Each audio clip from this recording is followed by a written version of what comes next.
Bismillahirrahmanirrahim. Alhamdulillahirabbil alamin wassalatu wassalamu ala sayyidina Muhammadin wa ala alihi wa ashabihi sallama tasliman katsira. Nawaitu ta'alluma wa ta'lim wa tadhakkura wa tadhkir wa naf'a wal intifa' wal ifadata wal istifadah wal hatha ala tamassuki bi kitabillah wa sunnati rasulillah wa du'a ilal huda wa dalalata alal khair ibtigha'a mardatillahi wa wajhihi wa qurbihi wa thawabihi.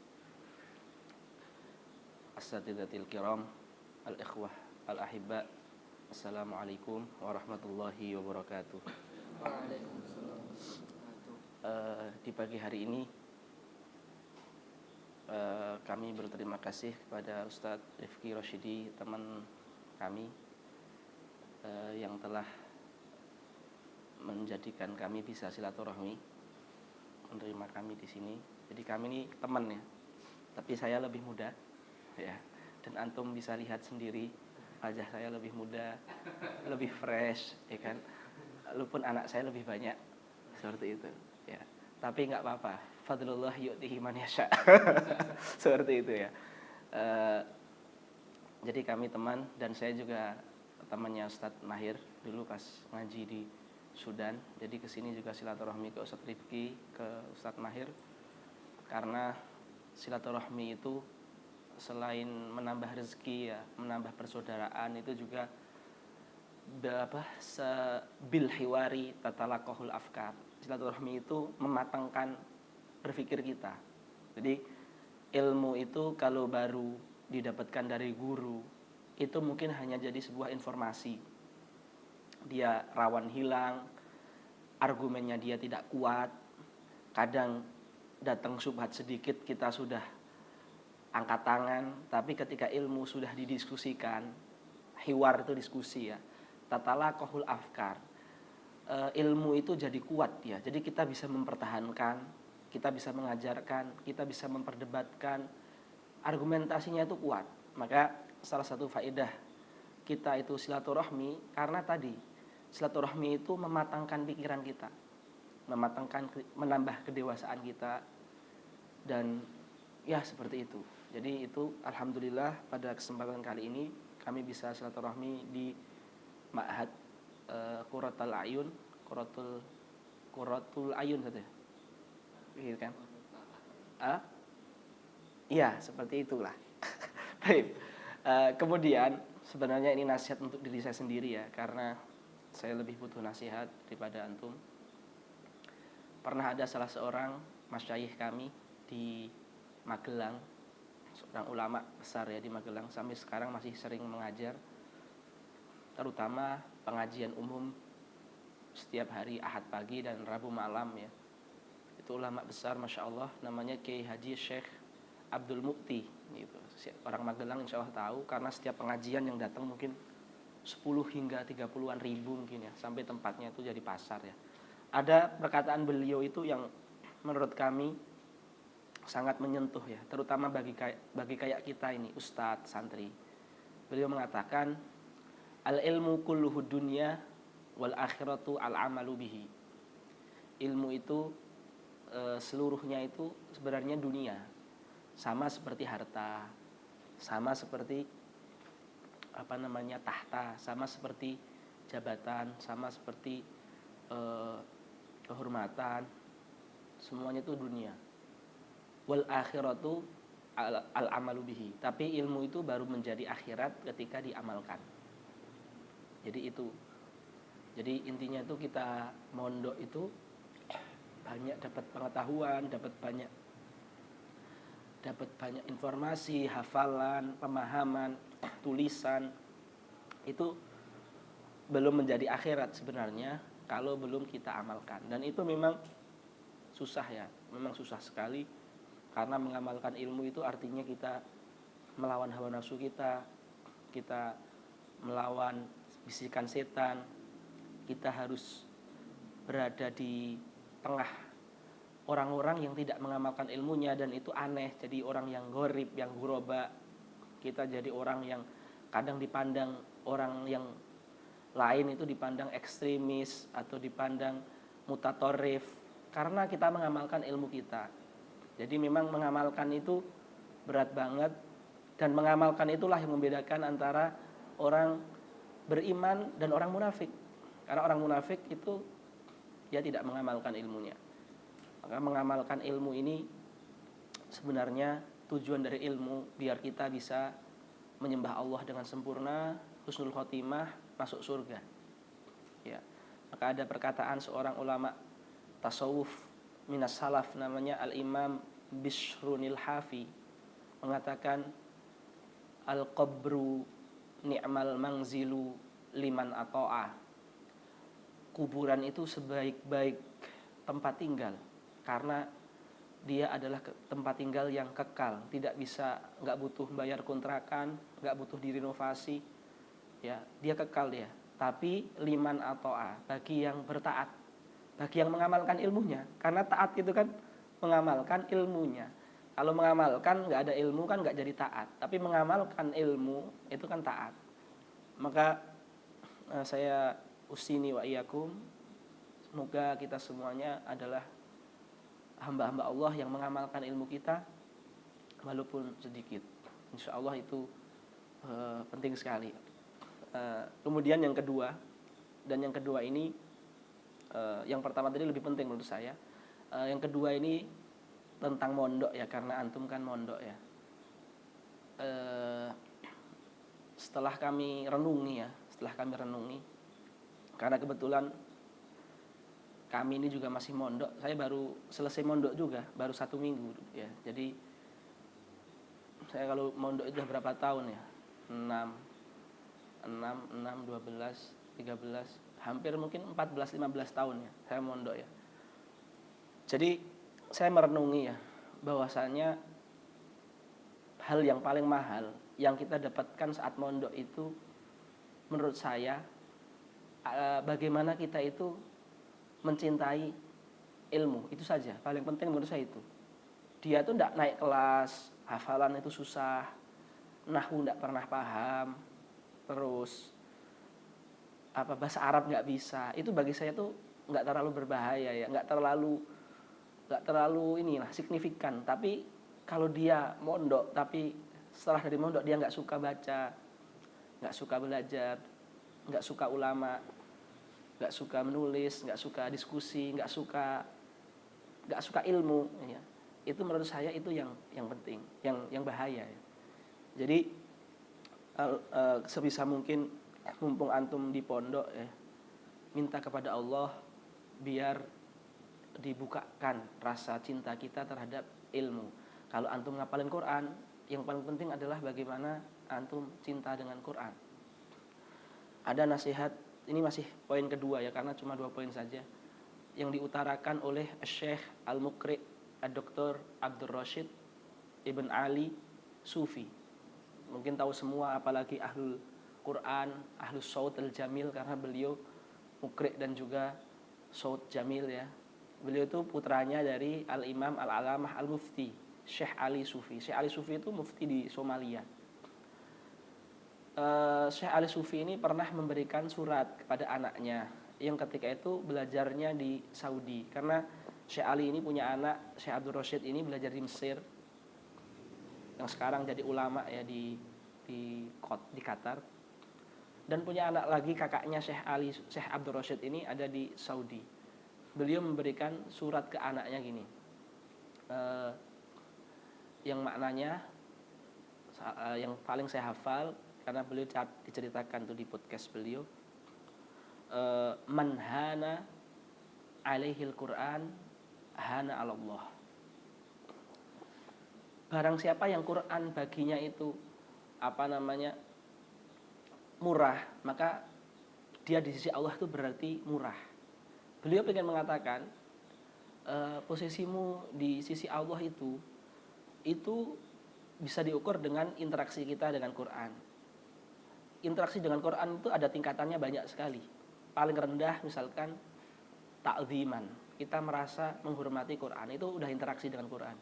Disebutkan Imam Ghazali itu dalam Ihya ya, di Maratibut Tadabbur itu.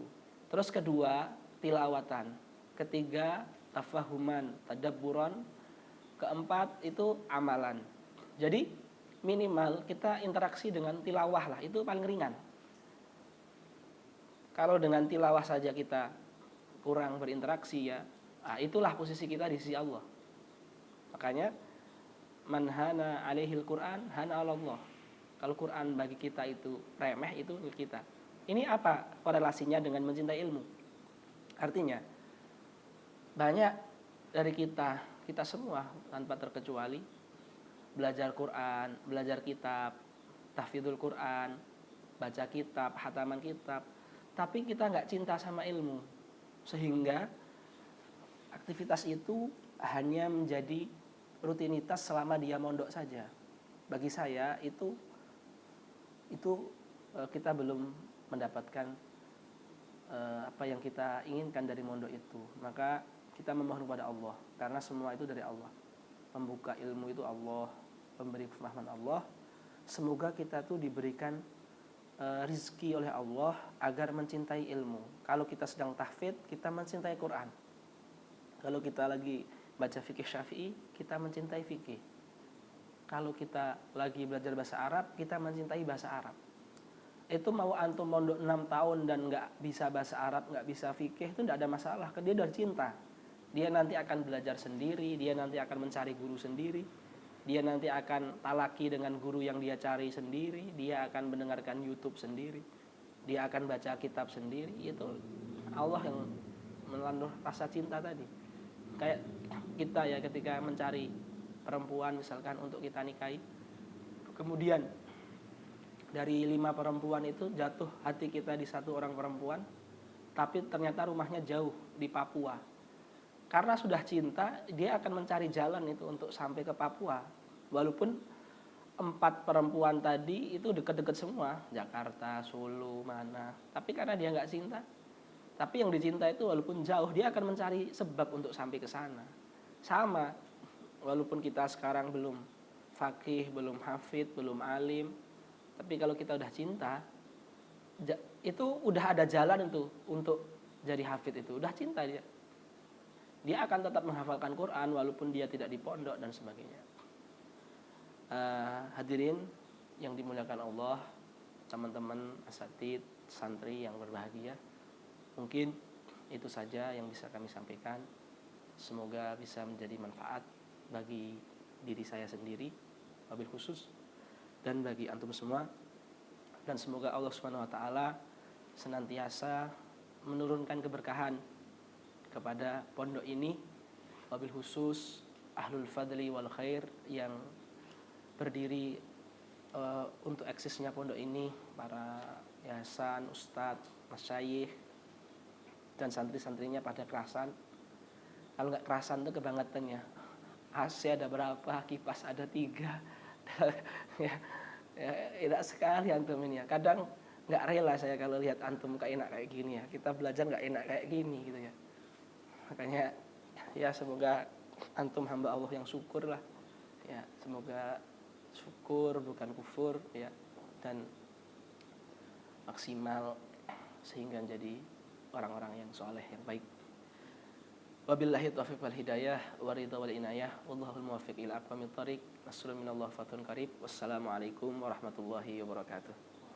Syukran Ustaz, syukran. Soal wahid wa jawab, fadal. Soal wahid fakat. Fadal, ada yang mau bertanya? Fadal. Hal fi soal? Hal min soal? Fadal. Ini hadir semua atau ada yang gaib? Hadir semua ya? Baik, fadal.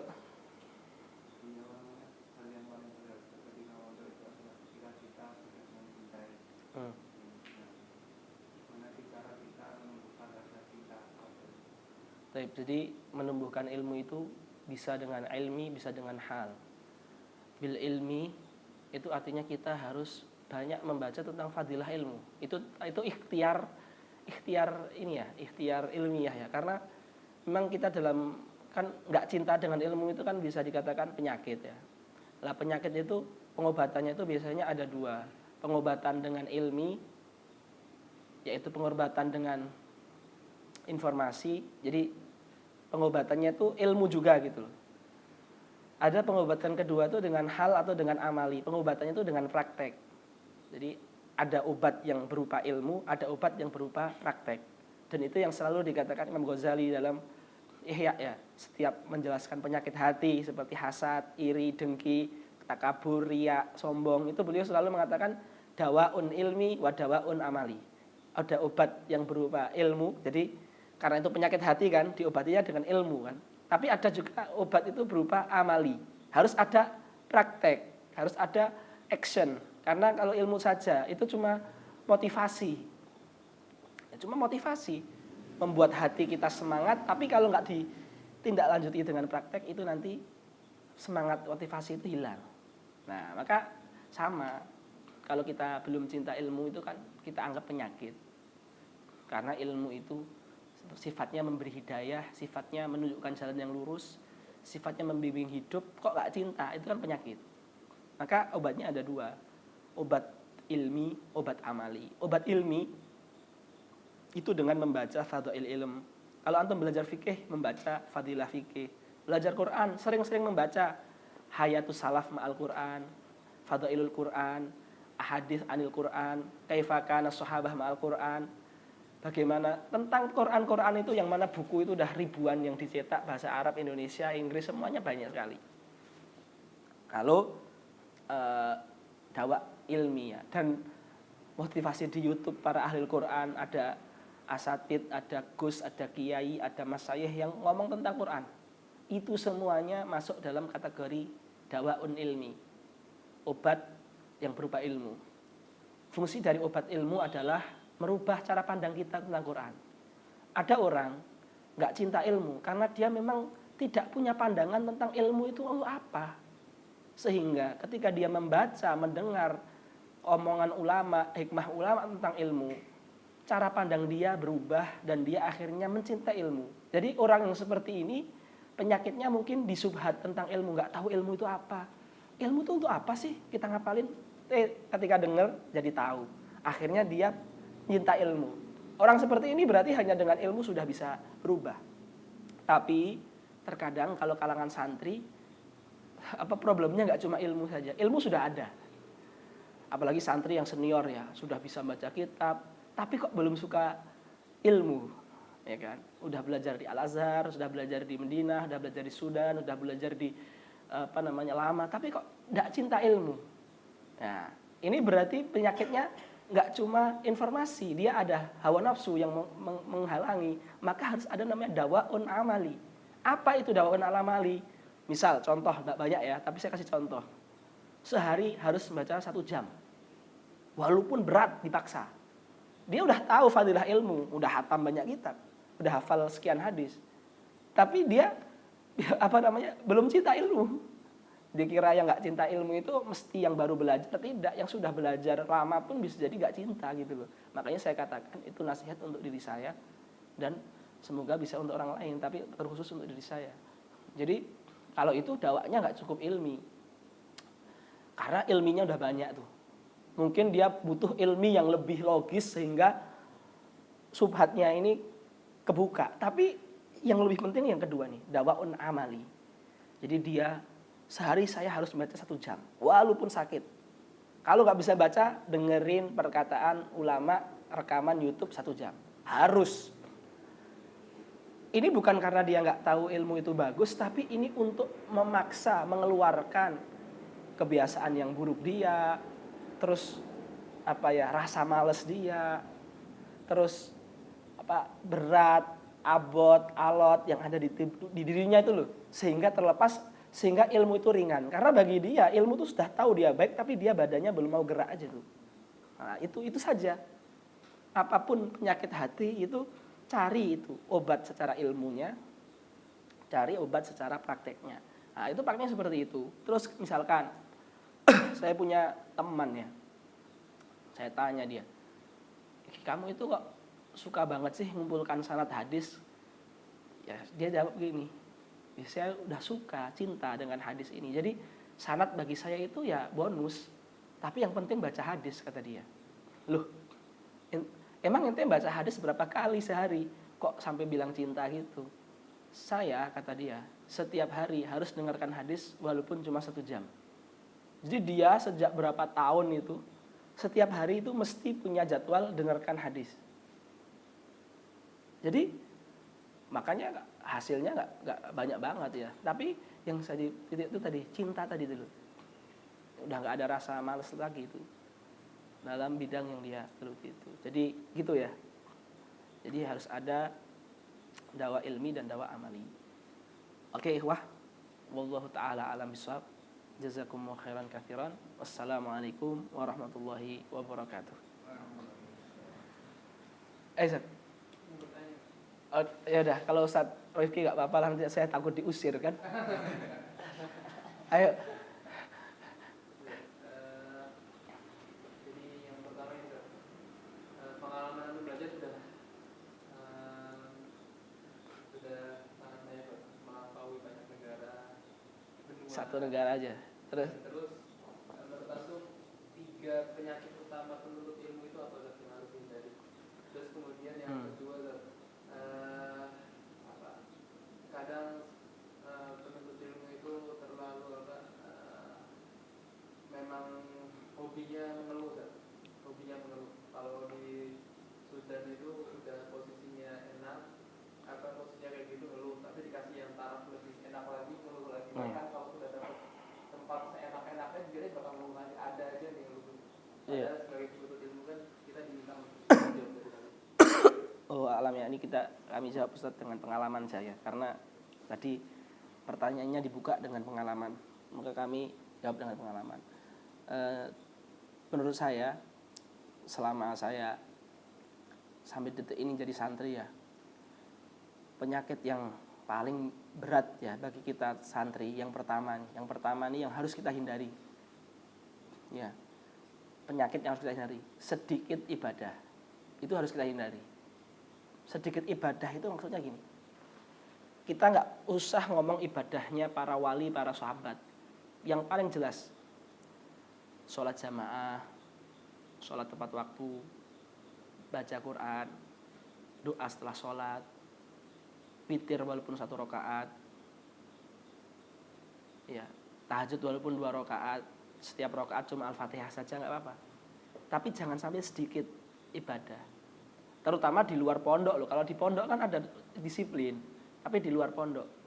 Jadi menurut saya paling penting ya penguat diri itu kita istiqomah dalam ibadah. Artinya tidak maksiat juga ya. Maksiat yang besar seperti tidak zina, menjaga pandangan. Itu bagi saya itu membuat kita di thalabul ilmi itu menikmati, kemudian merasakan keberkahannya. Itu pertama itu penyakitnya sedikit ibadah. Sedikit ibadah maksudnya sedikit ibadah dan juga meremehkan maksiat gitu loh. Terutama zaman sekarang adalah maksiat mata karena HP kan.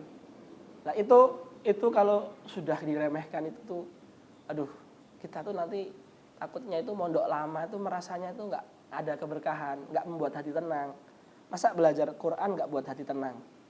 Masa belajar hadis gak buat hati tenang? Masa belajar fikih gak buat hati tenang? Bisa jadi karena memang jaga sholatnya, jaga baca Qur'annya, sama maksiatnya itu tidak diperhatikan. Itu yang pertama. 3 kan.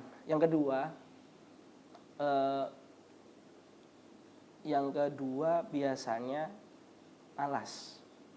Ya, malas. Ya. Jadi tadi ya, kadang tuh orang tuh gini, ngapain saya baca, toh saya bacanya tuh lambat, mau saya baca sekarang pun mungkin seminggu atau sebulan kitab ini nggak akan hatam karena saya bacanya tuh lambat. Ngapain saya misalkan ngapalin, toh saya belum paham. Ngapain saya? Jadi kadang itu setan itu membisiki ketika kita mulai berbuat baik, itu membisiki bahwasanya kita ini orangnya nggak mampu. Maka nggak usah aja lah, daripada kamu belajar tapi nggak ada hasilnya, lebih baik nggak usah aja lah. Sehingga akhirnya antum malas mengakhirkan. Nah ini malas atau suka mengakhirkan perbuatan baik. Ini penyakit. Yang penting itu ketika antum ingin berbuat itu lakukan. Insya Allah itu ibadah. Ya, soal nanti hasilnya itu nggak usah dipikirkan, tapi lakukan jangan diakhirkan. Lakukan jangan diakhirkan, itu maksud saya jangan males. Hafalkan, lakukan, jangan khawatir hasilnya. Membaca, lakukan, jangan khawatir hasilnya. Ya, jadi lakukan jangan diakhirkan, itu yang saya maksudkan males. Biasanya bahkan ini mungkin ya, poin ini mungkin lebih penting bagi nanti ketika antum sudah, misalkan dari antum ada yang ke Mesir, ada ke Madinah setelah ini, kemudian jadi ustadz, ini lebih penting bagi itu, bagi mereka. Mungkin kalau baru mondok itu belum, tapi bagi yang sudah jadi santri yang sudah lama itu ini penting. Dia sudah punya kemampuan baca kitab, dia sudah punya kemampuan menghafal, dia sudah punya kemampuan untuk menuntut ilmu. Tapi ketika mau menuntut ilmu, waduh, saya mau baca ini, tapi kok saya belum pernah baca sama guru saya ya. Kok ada kosakata yang sulit ya. Wah, nanti dulu aja lah, biar bisa baca sampai selesai, walaupun gak ada yang paham gak apa-apa gitu loh. Jadi penyakitnya yang saya rasakan ya, itu adalah suka mengakhirkan, ya, malas suka mengakhirkan dalam aktivitas mencari ilmu, membaca, menulis, menghafal, talaki dan sebagainya. Misalkan kalau zaman sekarang, udah ada rekamnya di YouTube, sedang mau duduk, wah ini kayaknya 2 jam nih bisa lah nanti malam. Udahlah tak dengarkan nanti malam aja, nanti malam udah capek tidur waktunya, bukan dengarkan. Ya, jadi menurut saya yang kedua adalah malas tadi, suka mengakhirkan. Karena saya merasakan hal seperti itu dan itu sangat sangat mempengaruhi produktivitas kita dalam mencari ilmu. Yang terakhir, penyakit thalibul ilmiah yang berbahaya banget ini. Salah lingkungan. Ingat, lingkungan jangan diartikan itu lingkungan itu hanya interaksi antara 1 dengan 2 orang atau lebih. Terkadang lingkungan sekarang itu HP itu lebih menjadi lingkungan. Sekarang kita mungkin ngobrol dengan teman kita sehari 1 jam, tapi kita dengan HP sehari 3 jam lebih. Artinya HP dan kita itu juga lingkungan. Dia sudah mondok 6 tahun, dia sudah belajar 6 tahun, dia sudah ini sekian tahun, pas setelah mondok keluar lingkungan dia baru. HP, teman yang salah, tempat kerja yang gak benar. Itu membuat kita hilang semuanya. Membuat hilang semua apa yang udah kita itu. Lingkungan. Bukan karena dia gak cerdas, gak, lingkungan. Jadi penyakitnya itu saya rangkum lagi ya, sedikit ibadah, meremehkan maksiat, males, suka mengakhirkan, sama lingkungan yang salah. Bagi saya 3 hal itu bahaya ya. Kalau ibadah itu pengaruhnya ke istiqomahan, maksiat itu juga pengaruhnya ke istiqomahan dan keberkahan. Kalau males itu pengaruhnya produktivitas, ya, harusnya bisa mendapatkan 10 tapi cuma dapat 2. Kalau lingkungan ini pengaruhnya itu dia bisa mendelete, ya, bisa mengreset kita dari formatnya itu sudah ustadz jadi awam. Nah, ngeri sekali itu. Ya, jadi 3 hal itu bagi saya penting sekali ya. Terus tentang mengeluh tadi ya. Mengeluh itu kan juga penyakit ya. Karena salah satu dosa besar itu kan al-ya'su min rahmatillah. Itu kan bukan, walaupun itu enggak sampai mengeluh ya, ya'as itu lebih tinggi dari mengeluh ya. Tapi dimulainya putus asa itu karena mengeluh. Ya, jadi mengeluh itu adalah perantara menuju kepada keputusasaan. Dan keputusasaan itu adalah dosa. Dan perantara dosa itu dosa. Ya kan? Jadi mengeluh itu perantara putus asa. Putus asa itu dosa. Jadi mengeluh itu perantara dosa. Berarti mengeluh juga dosa. Ya kan? Nah, jadi mengeluh itu perantara dosa dan dia dosa karena dia penyebab dosa. Karena dia dosa, kita lihat dia tuh dosa batin atau dosa dohir, dosa batin. Maka dawanya 2 juga. Ada dawa ilmi, ada dawa amali. Sekarang singkatlah dawa amali. Dakwah amali yang ada depan mata kita sudah berlangsung 40 hari di Gaza itu, lihatlah. Kita kok masih mengeluh belajar. Di sana itu saya ada teman yang mana merupakan ulama ya di Gaza. Saya ngikuti beliau. Teman di Facebook, statusnya selalu saya baca, dia orang Gaza, namanya Dr. Mustafa Abu Toha. Dr. Mustafa Abu Toha. Beliau ini pemilik perpustakaan bahasa Arab terlengkap di Gaza, dan rumahnya 4 lantai dibom habis semuanya. Terus kita misalkan mengeluh, aduh bukunya cetakannya kok jelek. Lihat yang di Gaza itu. Jangankan cetakan jelek, buku udah kebom semuanya. Bahkan yang terakhir, mereka tidak ada gas, tidak ada minyak tanah. Untuk memasak harus membakar bajunya sendiri. Bajunya sendiri habis kecuali yang dipakai. Buku semua dibakar biar jadi gas. Artinya kok memikirkan cetakan, mikirkan buku saja nggak kepikiran mereka. Nggak ada, udah jadi bahan bakar. Artinya itu. Terus makanan. Misalkan mengeluh makanan. Ya Allah. Ya, mereka itu air bersih aja nggak ada. Ya. Baru masuk air itu mungkin di hari-hari ini karena ini hari gencatan senjata, cuma 4 hari. Selebihnya wallahu ta'ala a'lam. Ya kan? Artinya kalau kita mau mengeluh, itu lihat orang yang lebih susah dari kita gitu. Lihat nikmat yang Allah telah berikan kepada kita, itu banyak sekali. Lalu mereka itu banyak yang meninggal di rumah sakit kehabisan darah. Lah kita ada nikmat darah itu loh. Orang itu kalau cuci darah sebulan berapa? Ya kan? Jadi kalau untuk mengeluh ini, dakwah amali itu melihat orang sekitar kita itu udah banyak banget gitu loh. Gampangnya lihat itu hadis Rasulullah, ungdur yang di bawah antum, jangan lihat yang di atas antum. Itu kaidah untuk perkara dunia. Karena mengeluh ini kebanyakan terkait dunia nih. Santri misalkan, kamar mandi, kamar, kasur, makanan, minuman, fasilitas, itu kan dunia semua. Kaidahnya itu kalau dunia, itu lihat yang di bawah kita. Kaidah itu. Kalau akhirat, lihat yang di atas kita. Itu kaidah hidup udah. Kalau antum atau kita, bukan antum ya, kita melihat ini, kaidah ini, itu gak cuma bermanfaat untuk hari-hari ini loh. Nanti ketika antum udah nikah, punya anak, punya tetangga, punya saingan hidup, itu kalau kita gak pegang kaidah ini, itu bawaannya tuh iri, sakit hati, mengeluh, putus asa, jengkel, sama. Maka kalau antum, saya atau kita udah bisa melatih tidak mudah mengeluh ya dari sekarang, ya nanti ketika nikah juga kita akan kuat juga gitu.